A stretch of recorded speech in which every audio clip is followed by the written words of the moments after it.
continuación se montará la práctica de la acoplación de un motor de rotor bobinado con un motor síncrono. Para esta práctica se implementa el panel de control de la marca Latvolt.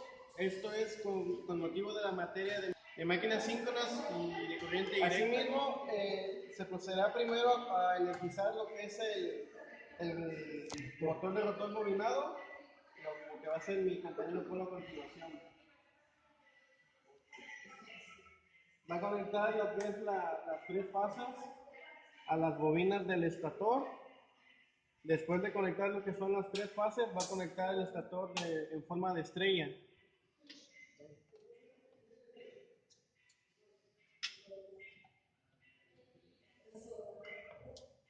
De igual manera va a conectar lo que es el estator en estrella, el rotor, perdón.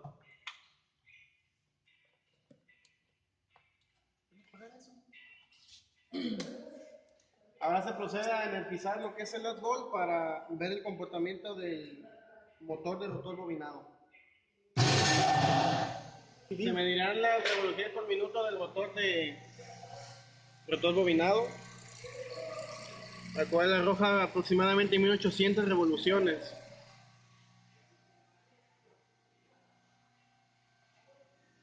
Apagamos la máquina y con este elemento vamos a acoplar lo que es el motor de rotor bobinado con el generador síncrono.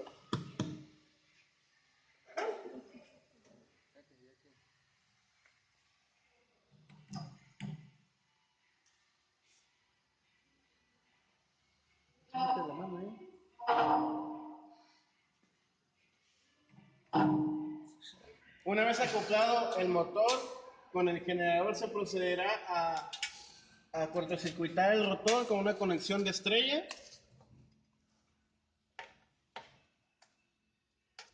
Y de igual manera se alimentará el rotor con corriente directa.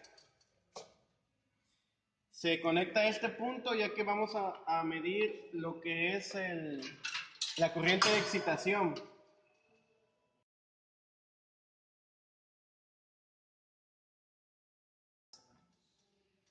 El ampliamiento se encuentra en una conexión serie con lo que es una punta de la bobina del rotor. Ahora bien, estas terminales serán las terminales con las que se generará el voltaje y se conectarán a un voltmétro de corriente alterna.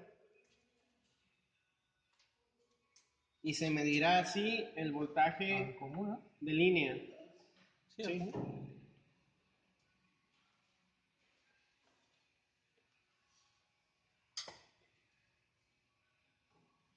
Para la práctica también se medirá lo que es el voltaje de fase generado por el generador.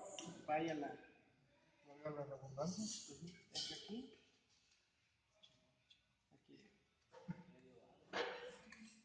Y de cualquier línea, aquí. Cualquiera, una cualquiera de estas tres.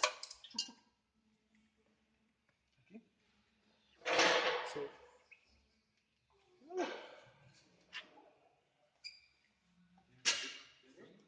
De cualquiera de estas tres.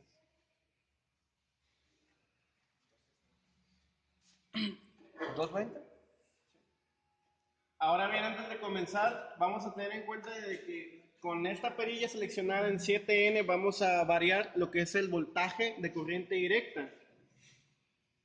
Con esta perilla, y aquí va a medir la corriente directa que se está alimentando, que se está inyectando al rotor. En este voltmetro se medirá lo que es el voltaje en terminales y en este otro voltmetro se medirá el voltaje de fase del generador. Vamos con este switch, hacer que pase la alimentación de corriente directa hacia el rotor. Ya se encuentra alimentado lo que es el rotor con corriente directa y lo que es el motor de rotor bobinado con las tres fases. Con esta perilla vamos a variar la alimentación de voltaje directo. Checaremos lo que es con respecto al voltaje, la corriente de excitación, el voltaje en terminales y el voltaje de fase. Vamos primero a inyectar lo que son 10 volts de corriente directa. Se observa un ligero movimiento en lo que es el amperímetro.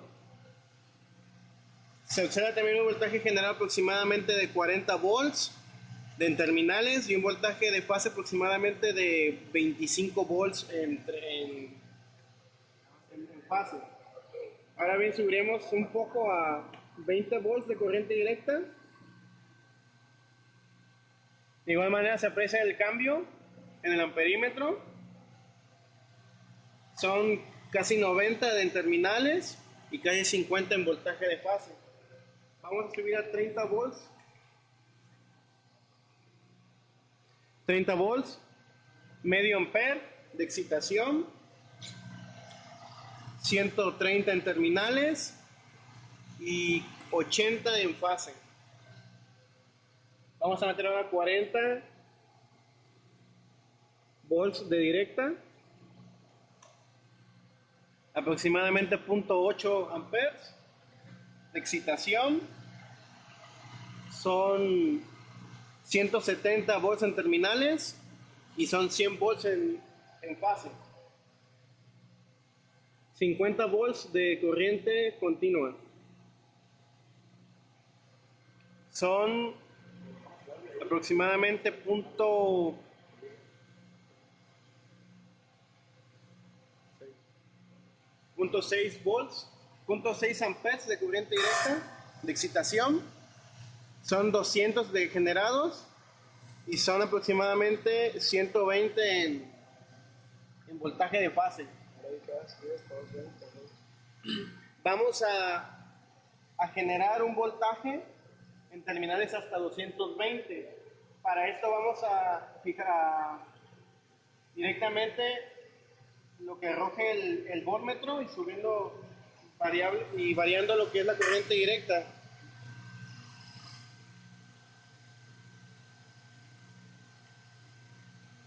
Así bien, tenemos 220 volts en terminales, 130 en voltaje de fase, una corriente de excitación de 1 ampere al rotor y aproximadamente 60 voltios. A continuación se va a proceder a ponerle carga a lo que son las terminales del generador. Mi compañero Leopoldo va a conectar primeramente lo que es, va a cortocircuitar para hacer la conexión en estrella de esas resistencias, que sería para este caso nuestra carga. Una vez hecha la conexión en estrella, se va a conectar a cada una de las fases del generador, a estas tres puntas.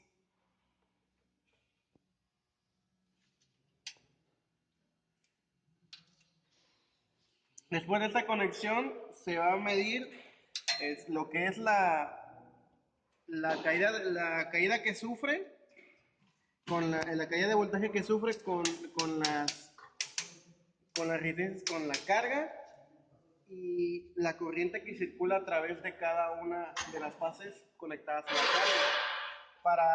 Para estas resistencias tenemos resistencias de 1200 ohms, 600 ohms y 300 ohms en cada una de las tres fases conectadas a lo que es el generador síncrono. Vamos primero a conectar lo que es la resistencia de 1200 ohmios. 1200. Se arrojaba un voltaje de 220 volts. Vamos a ver si esto continúa con la carga ya conectada.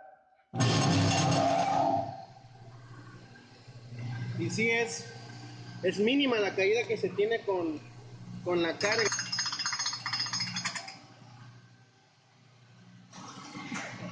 Ahora con el amperímetro de gancho se mide la corriente que hay a través de una fase. Y es aproximadamente de 1.12 amperios. Ahora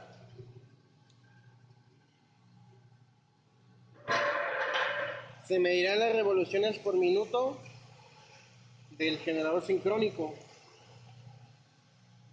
Un aproximado de 1750 RPM. Ahora conectaremos la carga de 600 ohmios. Que representa la carga más pesada.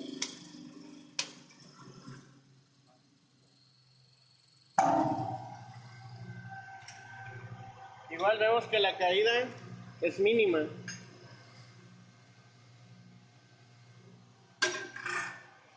Vamos a medir la corriente. Nos da aproximadamente 0.22 corrientes de amperes por fase.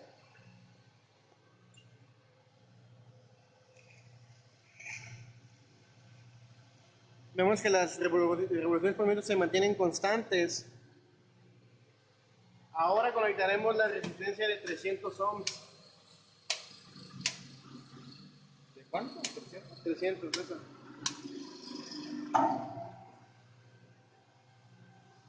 Es un poco más notorio la caída con esta resistencia, pero sigue siendo aproximadamente los 220 volts de generación en terminales.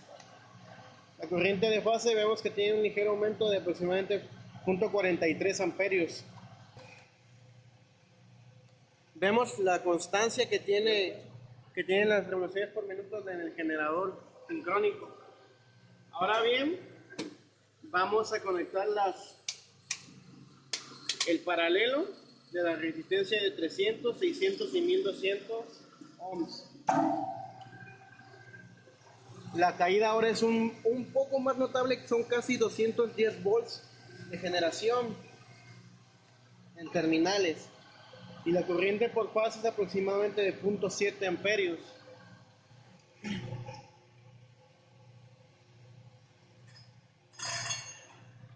Igual se ve la constancia de las revoluciones con cada una de las cargas. ¿Vieron que ya?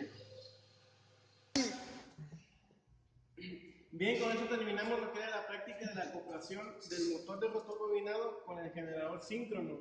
Con los diversos datos que se obtuvieron, tanto de voltaje, de excitación, corriente de excitación de manera directa, es decir, de corriente continua y corriente directa, se establecerá lo que es una tabla que tiene que ver con la corriente de excitación al rotor y al mismo tiempo el voltaje en terminales generado.